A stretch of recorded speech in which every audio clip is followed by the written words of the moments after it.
Awal mula episod 10 diceritakan bahawa Alice akhirnya mengetahui perbuatan curang suaminya bersama seirah pada CCTV yang ia lihat. Hati Alice hancur, sebegitu besar pengkhianatan suaminya kepadanya. Dalam bilik, Amy mengajak seirah untuk berkahwin, namun hal itu akan dilaksanakan dalam luar negara. Selepas mengemas baju dalam beg, keduanya melaksanakan ibadah malam yang terlarang. Salah seorang makcik dalam rumah itu merakam kejadian yang berlaku. Dengan berjalan lumlai, Alice pergi menuju rumah itu, namun terlambat. Emir dan seirah sudah berlalu pergi ke suatu tempat untuk mengatur visa. Makcik kemudian menunjukkan rakaman video yang baru saja direkam pada Alice. Awalnya makcik tak tega untuk tunjuk video itu, namun Alice memaksa. Setelah melihat video, Alice pergi berlalu mengekori suaminya melalui tracker dalam telefonnya. Kerana tak fokus dan pening memikirkan perbuatan suaminya, Alice hampir terkena kemalangan. Dia pun tak sedar dan pengsan dalam kereta. Telefon Yasminah berbunyi, terlihat nama Alice. Dia pun segera menjawabnya. Ternyata itu adalah seseorang yang menolong Alice dan bagi tahu jika sahabatnya itu pengsan dalam kereta di tepi jalan dan akan segera dibawa ke hospital. Yasminah segera datang ke hospital itu, kemudian diikuti oleh Wardah. Wardah kemudian tanya pada Yasminah pasal apa sudah dibagi tahu perkara Alice ini, namun Yasminah mengaku jika dia lupa. Tak sempat untuk telefon dalam masa yang sama nurse menyuruh Yasminah dan Wardah untuk jumpa doktor. Doktor bagi tahu pada mereka tentang keadaan Alice.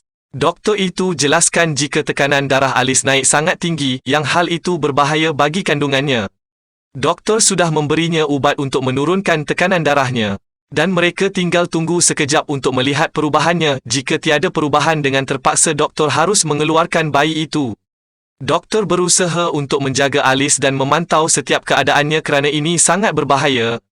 Doktor beri pesan pada Yasminah dan Wardah untuk tak katakan apa-apa yang merisaukan Alice. Dalam wad, Alice terdengar bunyi kedua sahabatnya itu masuk. Dengan segera dia terjaga dari tidurnya. Tanpa basa-basi, Alice langsung cakap pada Yasminah dan Wardah jika suaminya itu telah berbuat curang padanya.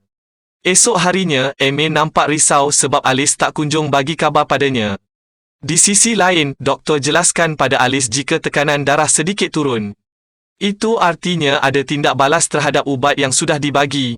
Dan bayi yang dikandungnya juga sangat kuat sehingga tak berlaku apa-apa. Namun, doktor tetap berpesan agar Alice untuk tak stres sebab jika Alice stres, bayinya pun akan turut stres yang akan berbahaya bagi kesihatannya. Alice minta maaf pada Yasminah dan Wardah kerana telah menyimpan kecurangan suaminya sendirian. Masa itu pula, Emir dan seirah sudah bersiap untuk pergi ke airport.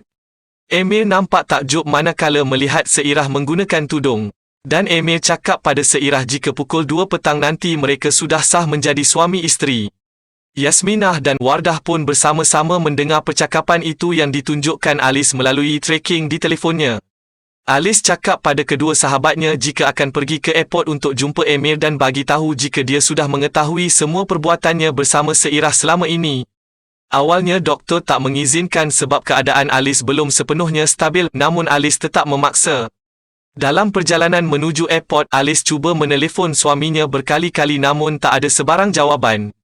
Emir enggan untuk menjawab telefon itu, yang dia fikirkan hanya kesenangan bersama seirah.